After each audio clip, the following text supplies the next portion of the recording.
Hola, buenas noches a todos, bienvenidos de nuevo a este pequeño rincón del cinéfilo y muchísimas gracias por escucharme. Esta noche vamos a elaborar uno de esos rankings que tanto gustan a bastantes suscriptores, pero en vez del género de terror, esta vez hemos escogido el género de la ciencia ficción. Otro de los géneros que a mí personalmente me entusiasman. Mi género favorito, como todos sabéis más o menos, es el de los dramas de época y también el género de aventuras.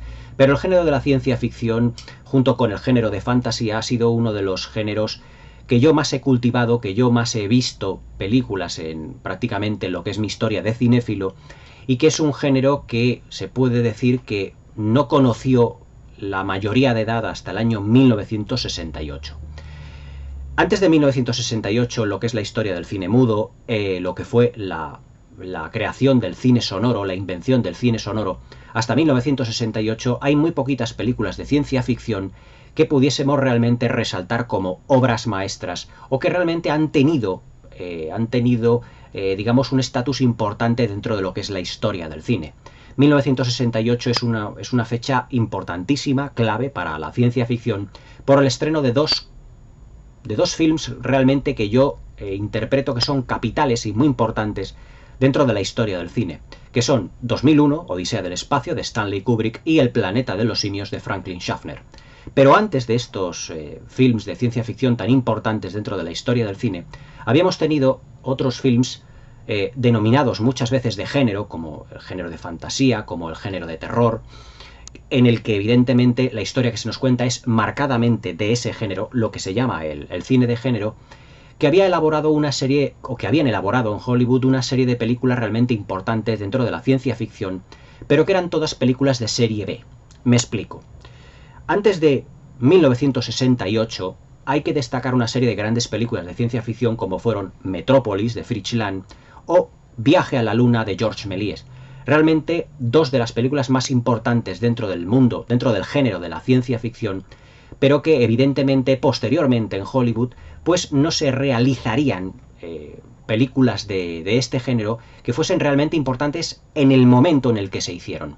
Aunque hoy en día, evidentemente, muchas de ellas son clásicos de culto. Me estoy refiriendo a películas, por ejemplo, como Cuando los mundos chocan, La humanidad en peligro, Viaje alucinante, El tiempo en sus manos. El productor, por ejemplo, George Pal, que es el productor y director de esa maravilla que es El tiempo en sus manos, filmó en 1960 esa grandísima película protagonizada por Rod Taylor, que realmente hoy se puede decir que es un clásico de culto dentro del género de la ciencia ficción. También otras películas como Ultimátum a la Tierra, y muchísimas películas más, pero que, siendo películas de serie B, Hollywood no le dio evidentemente la importancia que realmente merecían desde un primer momento.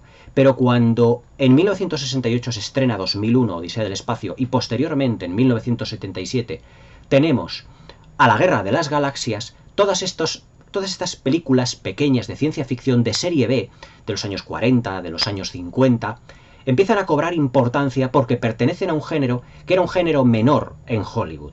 Los géneros mayores, por así decirlo, en Hollywood, en la Edad de Oro, evidentemente eran los dramas, las grandes comedias, como las screwball comedies, las altas comedias, los musicales, los grandes dramas, los dramas de época, las películas de contenido social y político, estilo Ciudadano Kane, las películas de suspense, no hasta cierto punto las películas de terror, las películas de suspense de Alfred Hitchcock, cuando evidentemente se va Hitchcock a rodar a Estados Unidos.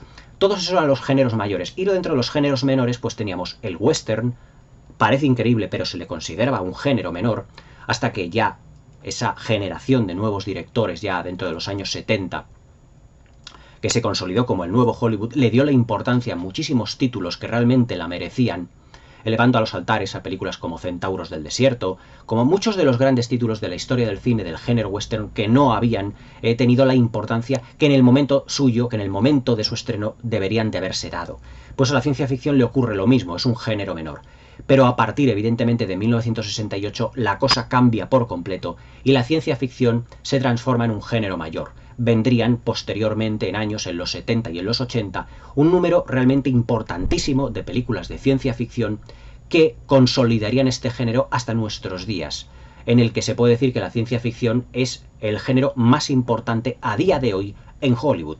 Todas las películas de los superhéroes, todas las películas del universo de Marvel, evidentemente las de la Warner Brothers, todas ellas beben evidentemente de la importancia que tuvieron a finales de los años 60 y de los años 70 y 80 el género de la ciencia ficción y del género fantástico en particular. Pero ya os digo, hasta 1968 las películas de ciencia ficción eran películas como de serie B y no se le dio la importancia que tenían, aunque evidentemente algunas de ellas sí que tienen una gran calidad, pero al ser películas con un presupuesto exiguo y carentes de grandes estrellas, no se las concedía la importancia que debían de tener ese momento, aunque hoy en día ya estén convertidas todas ellas en películas de culto.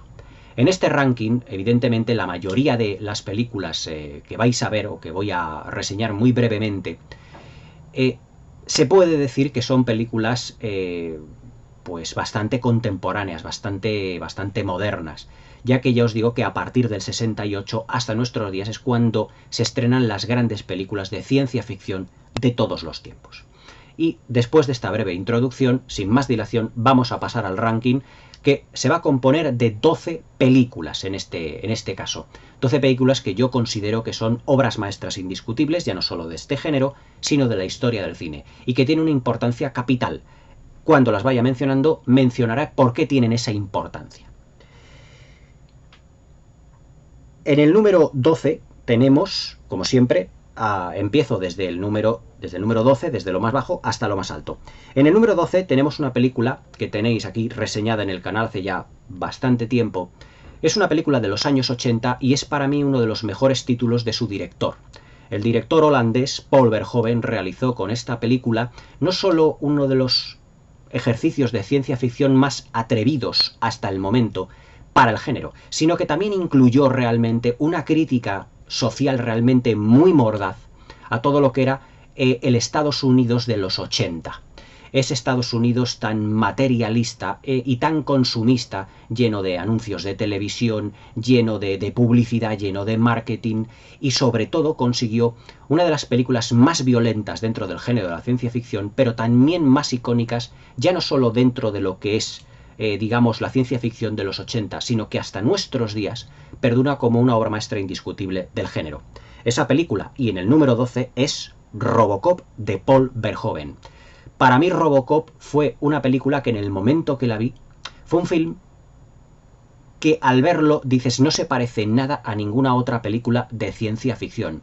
Tenemos ante nosotros con Robocop una película además dirigida con un Paul Verhoeven, yo creo que en estado de gracia. Posteriormente vendrían otras películas de ciencia ficción como Desafío Total, ya en el año 92, ya dentro de los años 90, pero que realmente Robocop significó un giro copernicano de 180 grados para el género de ciencia ficción, incluyendo elementos como, ya os he dicho, la crítica social, la violencia, el gore, realmente elementos que hasta entonces la ciencia ficción, dentro de lo que es las aventuras fantásticas, no había tocado tan en profundidad como sí lo haría Robocop. Pero claro, para entender bien Robocop tenemos que entender la visión de un director absolutamente imprescindible dentro de los 80 y también dentro de la década de los 90 en Estados Unidos y también en Europa, que fue Paul Verhoeven, un director muy atrevido y además con una solidez narrativa en todas sus propuestas cinematográficas realmente absorbente, cuya carrera, a mi modo de ver, ha ido de más a menos, pero que con Robocop, para mí, es dentro de las etapas que tuvo Paul Verhoeven, dentro de lo que fue su etapa holandesa y su etapa norteamericana, Robocop es su mejor título con diferencia. Es una película con un guión extremadamente cuidado que realmente nos mete de lleno en una crítica social constante. Esos anuncios que estamos viendo, además de lo que es la historia de Robocop, evidentemente, y además sazonada con unos efectos visuales revolucionarios e innovadores para su época, nos daban una visión realmente muy apocalíptica de cómo iba a ser la sociedad. También nos presentaba la corrupción de las grandes empresas, todos los vericuetos que podían ocurrir en estas grandes empresas, incluso también con corrupción, lo que eran las grandes estelas de poder. Robocop nos presentaba una sociedad apocalíptica en ese momento, pero todo y además protagonizado por un personaje y además con, pues podríamos decirlo, más carismáticos del mundo de la ciencia ficción. Ese policía del futuro, por así decirlo, de ese futuro tan apocalíptico pero también tan pesimista que fue Robocop.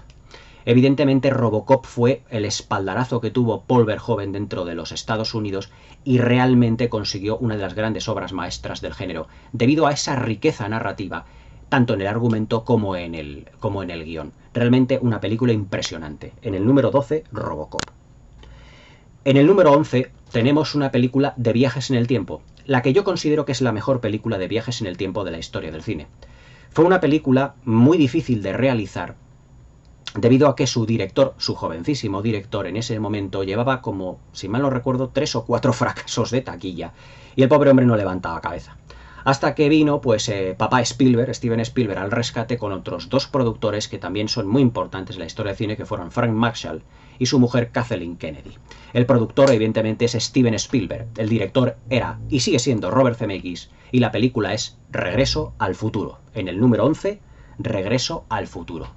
¿Qué puedo decir de Regreso al futuro que realmente ya no sepamos a día de hoy? Tenéis aquí también la reseña en el canal de aproximadamente 1 hora. No es solo una película de ciencia ficción Regreso al futuro. Regreso al futuro es un icono para la generación de los 80. Pero ¿cuántas veces hemos dicho esto de películas de los 80? Hay muchas películas dentro de los años 80 que fueron icónicas. Evidentemente, Robocop también es una de ellas, pero porque llevan la ciencia ficción, tanto Robocop como Regreso al futuro, llevan la ciencia ficción a un nuevo nivel. Si Robocop nos llevaba a ese nivel de la corrupción de las altas esferas, de la corrupción de los gobiernos, de las grandes empresas, de esa crítica social al consumismo, al materialismo, realmente, Regreso al futuro no nos cuenta solo una historia de viajes en el tiempo, nos cuenta la historia de un tema que era muy candente en el cine, en el género de los años 80, en el cine, mejor dicho, de los años 80, las películas de adolescentes y su crecimiento personal, a base de unos acontecimientos y las consecuencias de todo esto. Marty McFly es el que viaja en el tiempo, al pasado, para conocer realmente a su padre, pero también para ayudarle emocionalmente al padre a superar sus miedos y también a superar los propios miedos y las propias incertidumbres de Marty McFly. Robert Zemeckis consiguió con este brillantísimo guión, que si mal no recuerdo estuvo nominado al Oscar al mejor guión original, una de las películas más icónicas de la década de los 80 y, por qué no decirlo, una de las películas más carismáticas de la historia del cine. Personajes realmente todos ellos inolvidable. ¿Quién nos recuerda a Doc Emmett Brown, ese profesor chiflado que bebe tanto de las fuentes de otros profesores chiflados de la historia del cine, como el doctor Pretorius de la novia de Frankenstein, con los pelos blancos, un poco, digamos, a lo afro? Luego también quien nos recuerda a Biff Tannen, ese archienemigo de Marty McFly y el archienemigo del padre de Marty, tanto en el pasado, en los años 50, como en los años 80.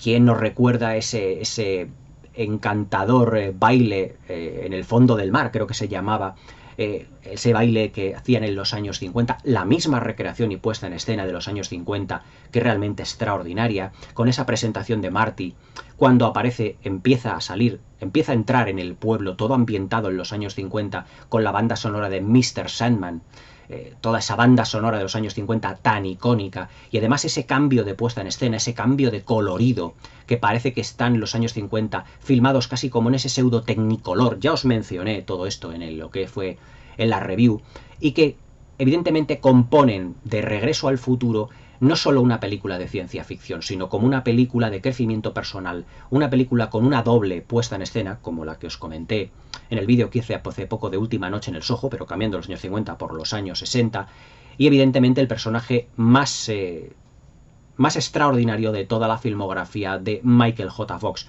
que fue Marty McFly. Es decir, una película con un guión y con unos diálogos y con unas frases que ya han pasado a la historia del cine. Piensa McFly, o sea, ¿cuántas veces no hemos dicho, incluso aquí en España, eso de piensa McFly? Tantísimas veces. Pues os digo que es que Regreso al futuro es una película que ya no solo que tenga una gran calidad cinematográfica, es una película de culto, absolutamente de culto, que marcó a toda una generación como muchas de las películas de los años 80. En el número 11, Regreso al futuro. En el número 10 tenemos una película que ya nos trasladamos a los años 90, 1991, y creo que de este ranking es la película más moderna. ¿Podríamos decir que esta película es la última gran obra maestra del cine de ciencia ficción? pues a lo mejor podríamos decirlo. Aunque algunos pues dirán, oye, pues Mad Max Furia en la Carretera también está muy bien, pero yo creo que desde 1991 se han hecho algunas grandes películas de ciencia ficción, pero como esta, yo creo que ninguna. Es una de las obras cumbre de su director. Es uno de los títulos más importantes de la filmografía de Arnold Schwarzenegger. Y es la película que tiene las escenas de acción o las persecuciones más inolvidables, más bien planificadas y más extraordinarias que yo he visto en una película, o algunas de las más extraordinarias. Esa película no es nada más y nada menos que Terminator 2, El juicio final. Yo cuando vi la primera vez Terminator 2, que ya había visto la primera de Terminator anteriormente, pues la verdad es que me quedé completamente blanco. Dije, esta es la película de ciencia ficción definitiva. Terminator 2 es una de las grandes superproducciones de la historia del cine. Es una de las películas más importantes dentro del género de ciencia ficción y es una de las obras cumbre de su director. Si Titanic no existiera, yo diría que esta es la mejor película de James Cameron. Aquí James Cameron se puede decir que en esta película está todo su cine, absolutamente todo. Su pasión por las secuencias de acción, el protagonismo, a veces exacerbado, pero realmente importante, de los efectos visuales, llevados al límite, al extremo. Una historia sencilla, pero profunda, cargada de unos personajes perfectamente definidos. Y además un elemento primordial dentro de las películas de James Cameron, que es el crecimiento y evolución de los personajes femeninos en detrimento de los personajes masculinos. Esto parece así sonar un poco como a feminista, dado los tiempos que corren. Pero es que el cine de ciencia ficción, mejor dicho, el cine de James Cameron es así. Y si recordáis el especial que hice de James Cameron de grandes directores, os dije que James Cameron había estado en su vida muy influenciado por las mujeres, sobre todo por su madre, que tuvo que criarle a él, y a sus 3 o 4 hermanos, completamente sola, forjando su madre un gran carácter. Por eso, para James Cameron, las mujeres tienen mayor evolución y son más protagonistas en las películas que realmente el protagonista masculino. Sarah Connor, de esta película de Terminator 2 y de la primera, es una de las grandes heroínas del género de ciencia ficción, un tanto malograda en la última de Terminator Destino Oscuro. Pero es que Sarah Connor es otro de los grandes iconos de la ciencia ficción, como lo pueda ser Marty McFly, Doc Emmett Brown o la figura de Robocop. Sarah Connor representa a esa mujer que ve venir lo que es un futuro apocalíptico y evidentemente tiene que intentar salvar a su hijo por todos los medios. Pero vemos una evolución en el personaje de Sarah Connor absolutamente impresionante. Es uno de los personajes femeninos mejor escritos en las 2 películas de James Cameron que ha dado casi la historia del cine. Porque realmente el personaje de Sarah Connor tiene una evolución desde esa chica que trabaja, se puede decir como camarera que estaba en el bar, en ese pequeño bar, en ese pequeño pub en el que ella estaba, hasta prácticamente ser como la heroína o la líder de una resistencia, o que iba a ser la heroína y la madre del líder de la resistencia. O sea, es un cambio tan sumamente brusco que el personaje de Sarah Connor va pasando por varias etapas a lo largo de las 2 películas de James Cameron. Para mí, la saga de Terminator tenía que haberse terminado en Terminator 2 y ya está. El resto de películas de Terminator, digamos que bueno, están entretenidas, están bien, se dejan ver, pero que no están a la altura, evidentemente, de lo que es una de las grandes obras maestras del género de ciencia ficción, sin lugar a dudas. En el número 10, Terminator 2, El juicio final. En el número 9, aquí tenemos al maestro John Carpenter, y la película que yo creo que es su mejor film. John Carpenter es un director, a ver si le hago también un especial de grandes directores, es un director que bebe, o que ha bebido siempre, de los grandes clásicos de la historia del cine, en lo que fuera directores. Howard Hawks es su referente más absoluto. La narrativa de John Carpenter está, como en Howard Hawks, en lo que es muchas veces el plano secuencia, en lo que es la altura de la cámara, los suaves movimientos de cámara, pero sobre todo una atmósfera muy bien trabajada.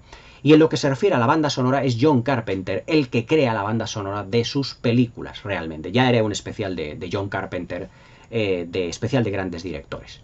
Pero la película realmente que yo me quiero referir, filmada o estrenada en 1982, y que además sigue los mismos parámetros que Alien, el octavo pasajero, pero que es una película que poco o nada tiene que envidiar a esta, es nada más y nada menos que La Cosa. La Cosa de John Carpenter es un remake de una película llamada El enigma de otro mundo, producida por Howard Hawks. ¡Qué casualidad! Uno de los directores referentes de John Carpenter. Dirigida por Christian Nyby en los años 50, no me acuerdo ahora en qué año era, creo que es el 55, 54, ahora no me hagáis caso, no me acuerdo muy bien, pero que era una película producida por Howard Hawks. Y he aquí que uno de los grandes directores del cine contemporáneo, como es John Carpenter, se fija en la narrativa de Howard Hawks también, no solo para su estilo propio, sino también para una película como es La Cosa. Para mí La Cosa del 82 es un remake muy superior a El enigma de otro mundo de Howard Hawks y de Christian Nyby. Y además que consigue en esta película John Carpenter una atmósfera opresiva que es absolutamente digna de mención.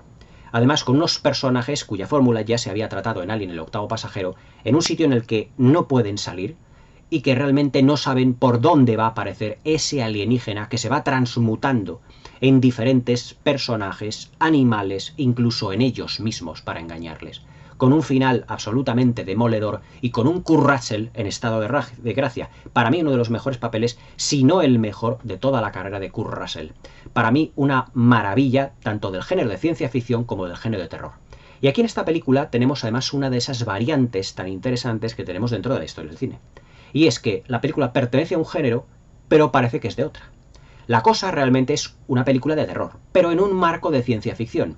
Porque el protagonista, por así decirlo, el villano, es un alienígena. Y por lo tanto ya nos metemos dentro de lo que es el marco de la ciencia ficción. Es como en Alien, que tenemos una película de terror puro, pero dentro de un marco de ciencia ficción porque es una película también futurista. Pero realmente se la clasifica más como película de ciencia ficción debido a que ese extraño ser evidentemente viene del espacio exterior. Y si dentro del género de ciencia ficción tenemos que englobarla, evidentemente para mí La Cosa es una de las grandes obras maestras del género. Y ya no solo de la ciencia ficción, sino de la historia del cine en particular. Con una atmósfera increíble, también con una banda sonora inquietante y sobre todo ese factor sorpresa que en todo momento en la película está como pululando por todo el metraje de la misma y que no sabemos por dónde va a saltar, prácticamente siguiendo la fórmula de Alien, pero no copiándola a pies juntillas, sino haciendo ligeras modificaciones en la narrativa propia de John Carpenter, copiada, homenajeada de otro de los grandes de la historia del cine que es Howard Hawks. En el número 9, La Cosa de Howard Hawks. En el número 8 tenemos una película ya no perteneciente realmente a los años 80, años 90, sino que es una película ya de los años 50. Se trata de la primera versión de una novela, que yo sepa, de una novela que tuvo un grandísimo éxito radiofónico por parte de Orson Welles, haciendo creer, he aquí el talento de Orson Welles, que Estados Unidos estaba siendo invadida por los alienígenas o por los marcianos, como quisiéramos verlo. Es la adaptación de una novela de H.G. Wells y en 1955 fue un zambombazo tremendo en el mundo de la ciencia ficción. A día de hoy es una película de culto y también una obra maestra. Me estoy refiriendo a La Guerra de los Mundos de Byron Haskins de 1955. Luego vino posteriormente el remake en 2005, 50 años después, de Steven Spielberg con Tom Cruise de protagonista. Pero para mí La Guerra de los Mundos de 1955 es la película madre. Es decir, La Guerra de los Mundos de Steven Spielberg es una película extraordinaria, yo lo considero, y me hago cargo, pero evidentemente La Guerra de los Mundos del 55 es el clásico de culto. Ganador además del Oscar a los mejores efectos visuales, vistos hoy en día parecen muy sencillos, pero que fue una película perteneciente a este género que tuvo un éxito realmente extraordinario en el mundo. Y eso que, debido a su categoría de serie B, las películas de ciencia ficción, como os he dicho en la introducción del vídeo, no tenían excesiva categoría y tampoco excesivo éxito, pero La Guerra de los Mundos sí lo tuvo. Y realmente en 1955 fue una grata sorpresa dentro del cine de género encontrarnos con una película que nos narra la invasión alienígena a la Tierra, como otras tantas películas, pero con unos efectos especiales mucho más depurados que los que habíamos visto anteriormente e incluso después. La Guerra de los Mundos de 1955 es a día de hoy uno de los grandes clásicos del género de la ciencia ficción de todos los tiempos. Esta película no está reseñada en el canal, pero dentro de poco quiero hacer un miniciclo de películas de ciencia ficción que incluyan La Guerra de los Mundos, Viaje alucinante, La fuga de Logan, que en repetidas ocasiones ya me las habéis estado pidiendo. Así que podemos aprovechar perfectamente y hacemos un miniciclo de películas de ciencia ficción clásica.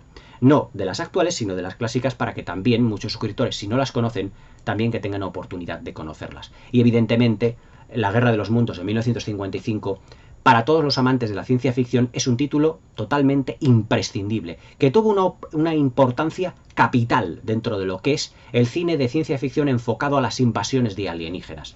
Muchas películas, como la misma Independence Day, que es una de las películas más taquilleras de la historia, beben mucho de La Guerra de los Mundos. O sea, fue una película hoy en día de culto, y además que muchísimos cineastas se han fijado en ella, en su temática, en su modo de presentar a los alienígenas, belicosos, es decir, que vienen a destruir la Tierra, etcétera, evidentemente para sus films. Sin ir más lejos, la película Señales de M. Night Shyamalan también bebe mucho de La Guerra de los Mundos.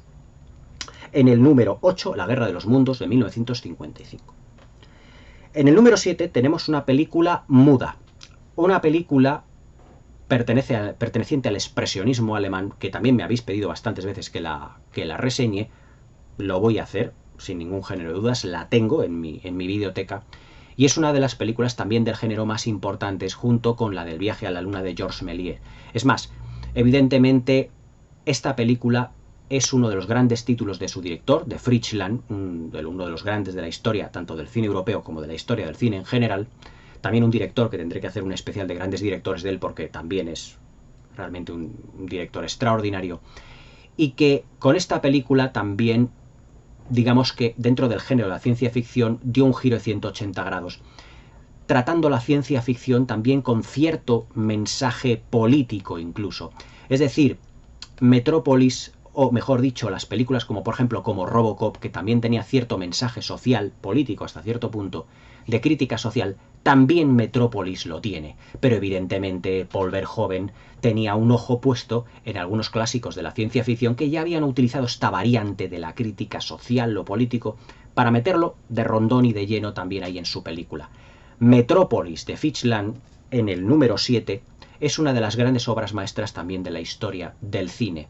Es una película que también no solo nos teletransporta a un futuro también lleno hasta cierto punto de corrupción, incluso de gran desigualdad. Es decir, Metrópolis tiene un lenguaje, mejor dicho, un mensaje social absolutamente descorazonador, porque tenemos una sociedad que está prácticamente dividida como entre los ricos, los muy ricos, y los muy pobres, esa clase baja representada, digamos, por todos los trabajadores, que viven como en ese subsuelo, como en esos subterráneos, trabajando en esas grandísimas factorías, para dar todo ese poder a toda la clase, digamos, de los ricos que trabajan, o mejor dicho, que no trabajan y que vive prácticamente a expensas de los demás. Pero fijaos que lo que estoy haciendo es como una radiografía del mundo que nos rodea. Es decir, una clase media y una clase baja que trabaja para mantener el estatus de ciertas clases sociales superiores. Es decir, el mensaje político es totalmente esclarecedor, pero dentro, evidentemente, de un marco de ciencia ficción. Dentro de un marco de ciencia ficción que Fritz Lang le dio cuerpo de una manera absolutamente deslumbrante, con todos los aspectos del expresionismo alemán, es decir, con esos decorados recargados de formas geométricas extrañas, con esas luces, con esos juegos de luces y de sombras que no sabes a dónde te llevan, con esos decorados laberínticos, es decir, realmente todos los elementos expresionistas hasta cierto punto góticos que tenían el expresionismo alemán, todo al servicio de la ciencia ficción, en un título absolutamente también deslumbrante que comentaré aquí en el canal. Por eso no quiero hablar de ella, porque ya tendréis la correspondiente review. En el número 7, Metrópolis de Fritz Lang. En el número 6, y aquí ya también entramos en materia importante de la historia del cine, otra película que, como ocurre con anteriores que os he dicho, no es puramente de ciencia ficción. Digamos que tiene un marco de ciencia ficción, que se desarrolla en un mundo de ciencia ficción, pero que la temática del film no es ciencia ficción, sino que es un género policiaco, de cine negro. Seguramente ya sabréis la película que os estoy mencionando. Es nada más y nada menos que Blade Runner de Ridley Scott, del año 1982. En el número 6, Blade Runner. Blade Runner, ¿qué os puedo decir? Que también tenéis aquí la review en el canal. ¿Qué puedo decir de esta grandísima película que ya no sepamos todos los cinéfilos? Es una de las películas madre del género de ciencia ficción, con una secuela muy digna, para mí en algunos aspectos incluso superior a la original, que es Blade Runner 2049 de Denis Villeneuve, otra de las grandes películas del cine contemporáneo y del cine moderno. Pero Blade Runner también fue la película que por primera vez nos mostró un mundo ya no apocalíptico, sino un mundo futuro oscuro, lluvioso, lleno de contrastes, lleno de luces y de sombras, como las grandes películas del género negro, como las grandes películas del género noir, policíacas, pero que cambiaba la percepción de los mundos futuros, del futuro realmente de la Tierra completamente.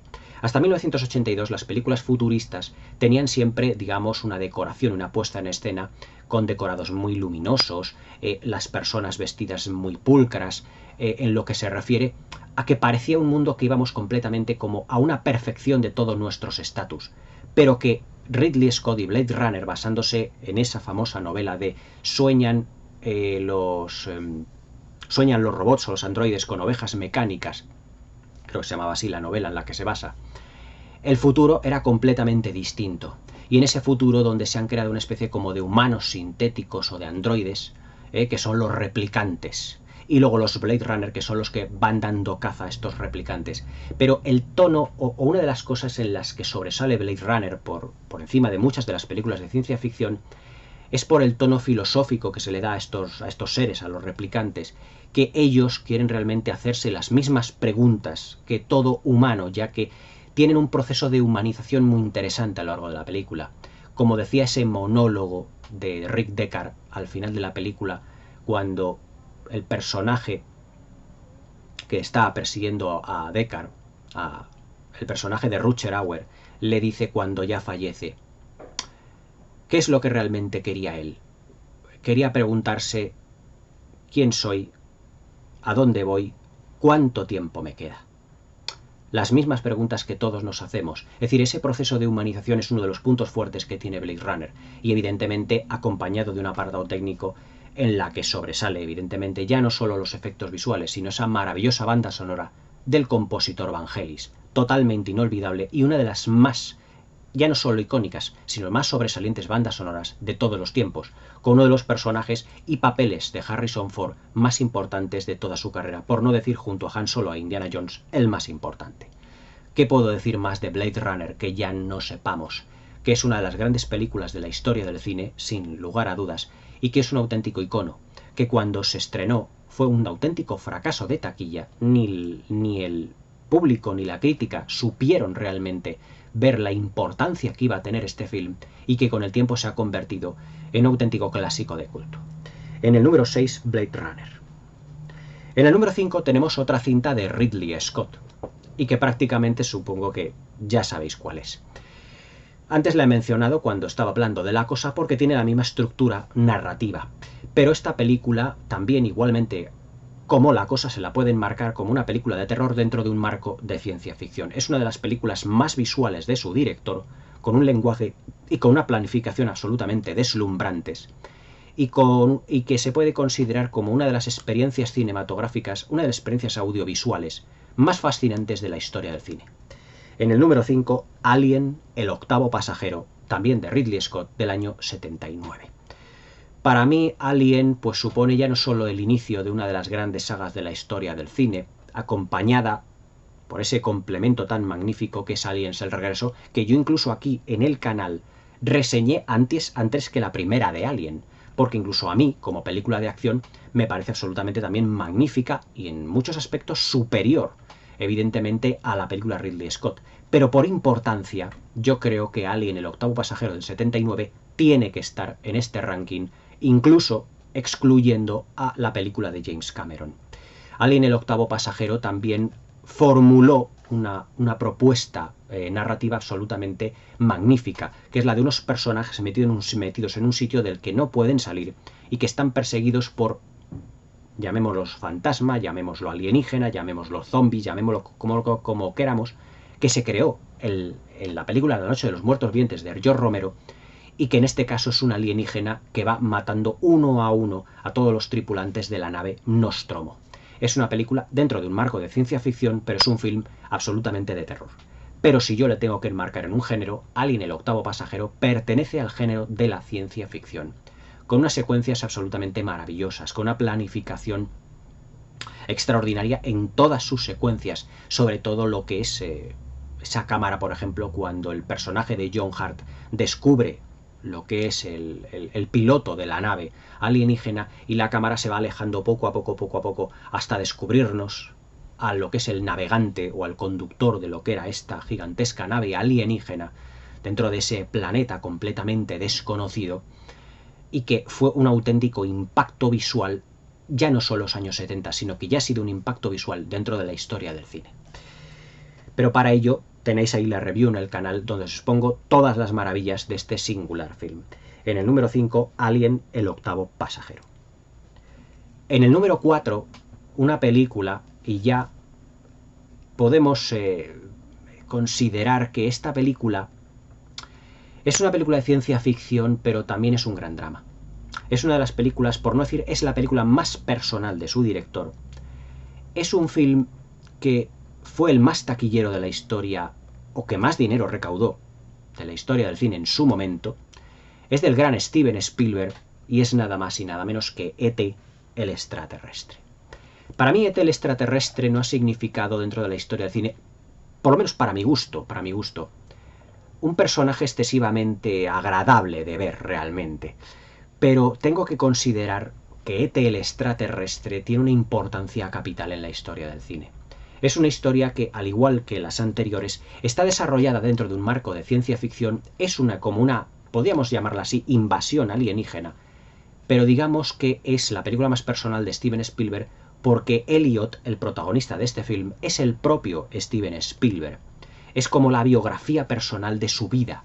Es decir, ese Steven Spielberg, ese Elliot que se ve en su casa con su familia, con esa familia que se ha divorciado, en el que a la madre le supera absolutamente todo, sus hermanos están por una parte, él está por otra, y él se siente absolutamente solo, y que encontrará un compañero, que encontrará un amigo, nada más y nada menos que en un alienígena. Un alienígena que además que tendrá una conexión emocional y una conexión incluso espiritual con el propio Elliot. E.T., este personaje tan carismático de la filmografía de Steven Spielberg, para mí, en lo que es la historia, con un guión sencillo, pero conmovedor, como muy pocas películas en la historia del cine han sabido tocar el corazón de la gente, consigue el cuarto puesto en este ranking, porque es una historia que ya no solo que nos llegue al corazón, es que está tan espléndidamente narrada, que podría competir con los más grandes clásicos de la historia del cine.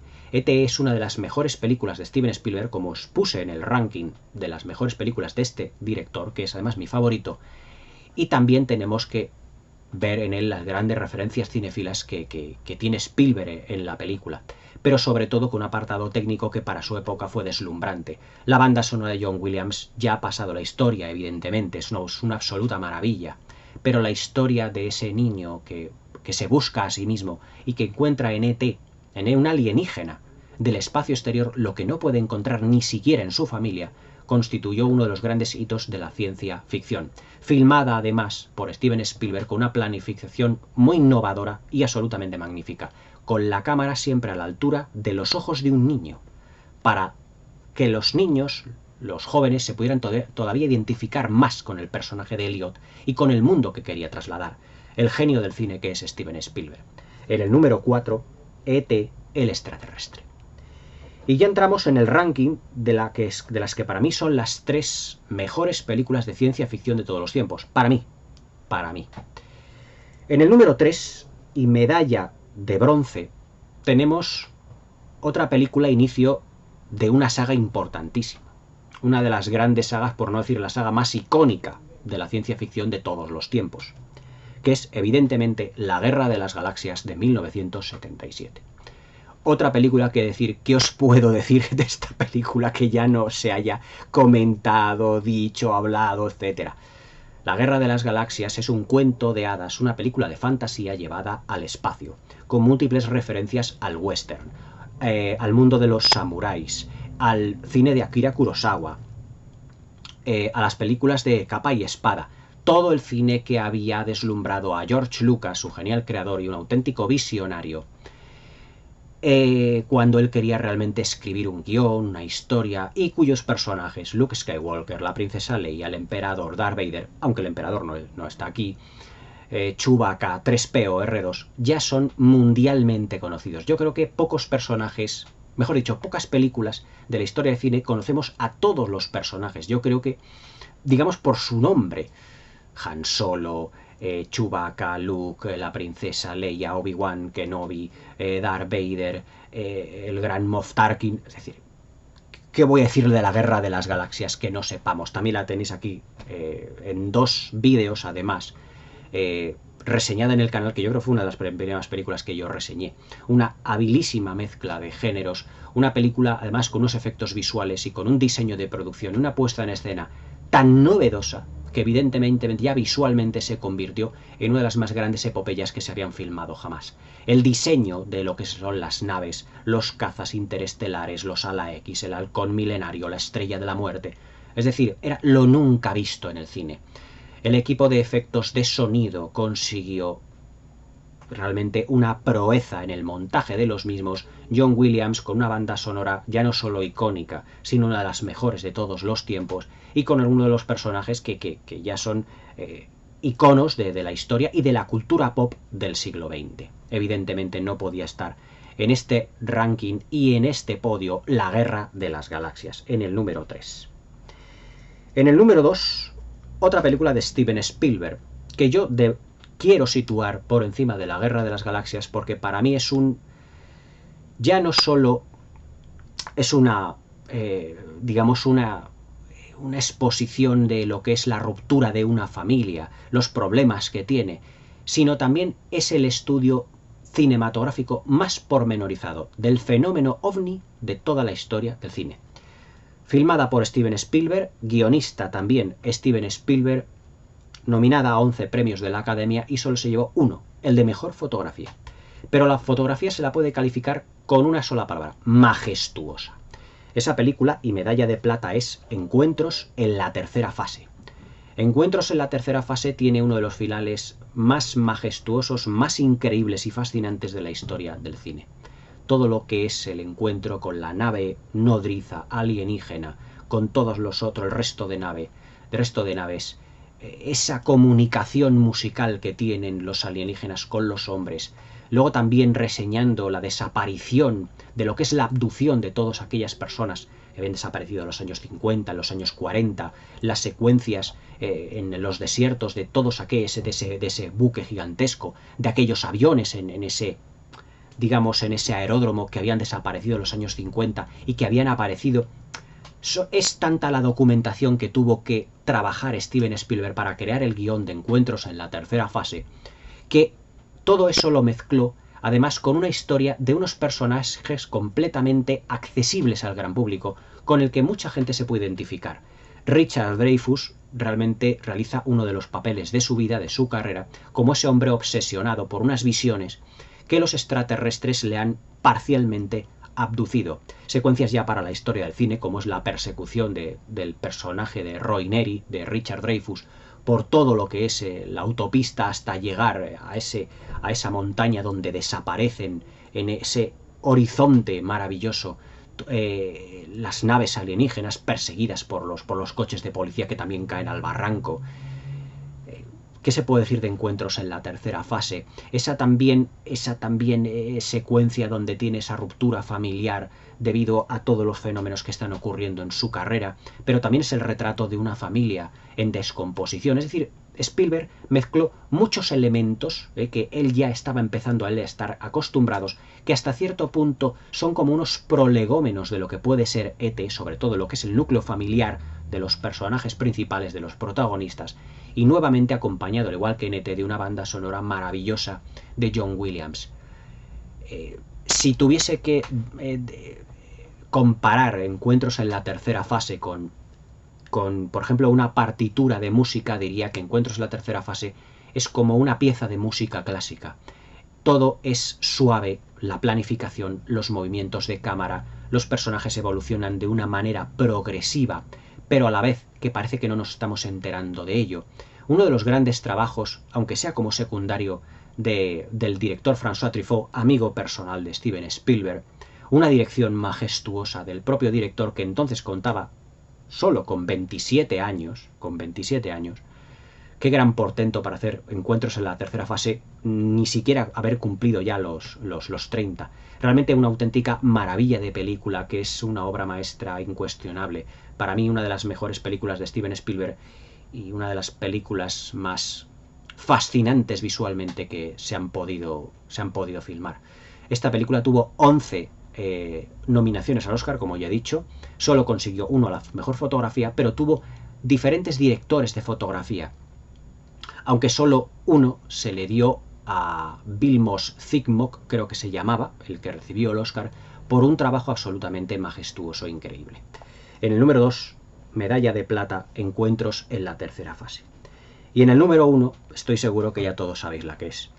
En 1968 esta película consigue, para mí, digamos, la madurez en todos los aspectos del género de ciencia ficción. Y ya no solo la madurez, sino también, como dicen muchos historiadores de cine, digamos, la edad del paso como de la infancia, digamos, a la madurez de lo que es el género de ciencia ficción. En el número 1 y medalla de oro es nada más y nada menos que 2001, Una odisea del espacio, de Stanley Kubrick. También Stanley Kubrick realizó un estudio muy pormenorizado de lo que eran los alienígenas, por así decirlo. Pero ya no solo 2001, Odisea del espacio destaca por ser una película que nos plantea además muchísimas incógnitas de cómo son los alienígenas realmente, cómo se nos pueden aparecer, qué influencia tienen en el ser humano.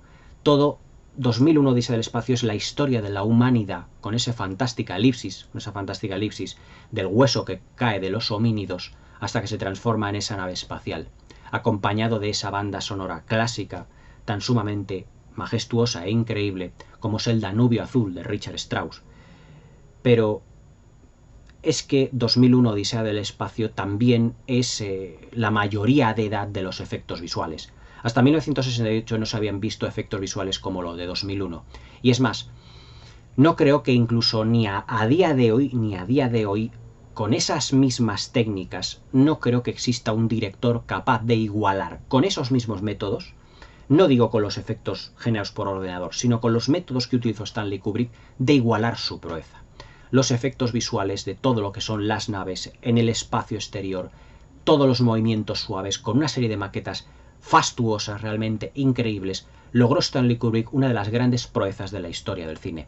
La mejor película de cine fantástico de todos los tiempos. Dentro de lo que es el marco de la ciencia ficción, para mí no hay nada mejor. No se ha filmado nada mejor. Solo Encuentros en la tercera fase, que es otra película que trata bastante bien el género ovni, puede realmente hacerle un tanto de sombra.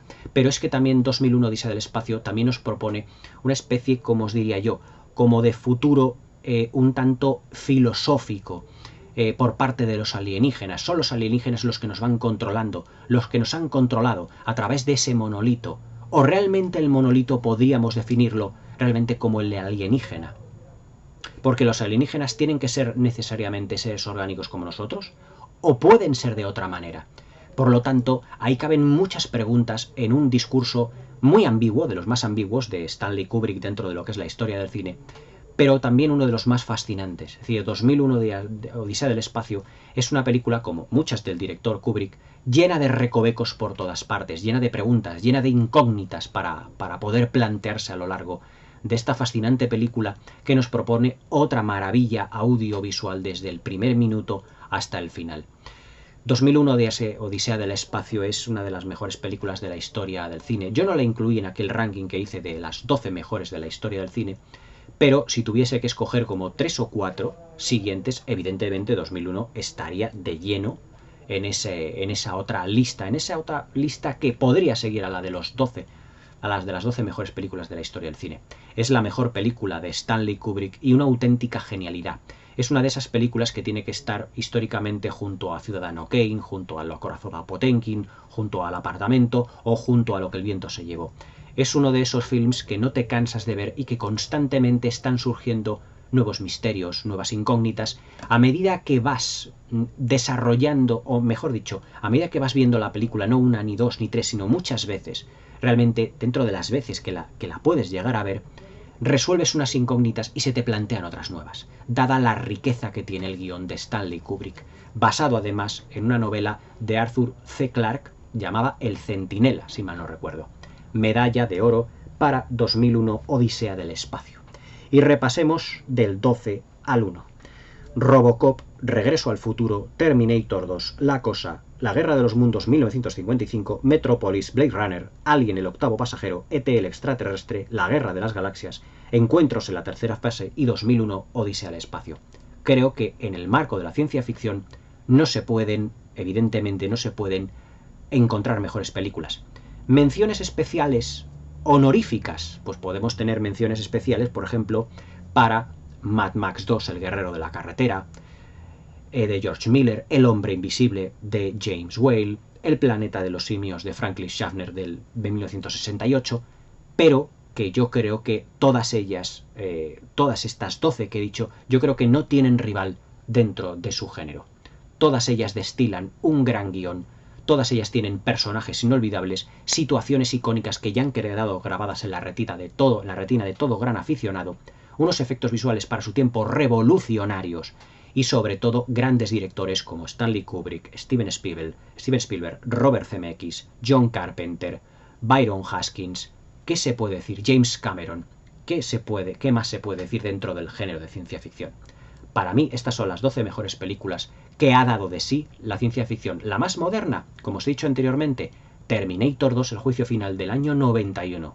Y os hago una pregunta, ¿es posiblemente Terminator 2 la última gran obra maestra del género de ciencia ficción? Yo diría que no. Interstellar podría catalogarse también como una gran película de ciencia ficción, pero no a la altura, evidentemente, de una de las obras cumbre de este género por parte del señor Cameron. Espero que os haya gustado este ranking, espero que me comentéis aquí abajo, que me deis un pulgar hacia arriba, eso me ayudará mucho, y que os suscribáis al canal. Que tengáis una feliz velada y hasta mañana.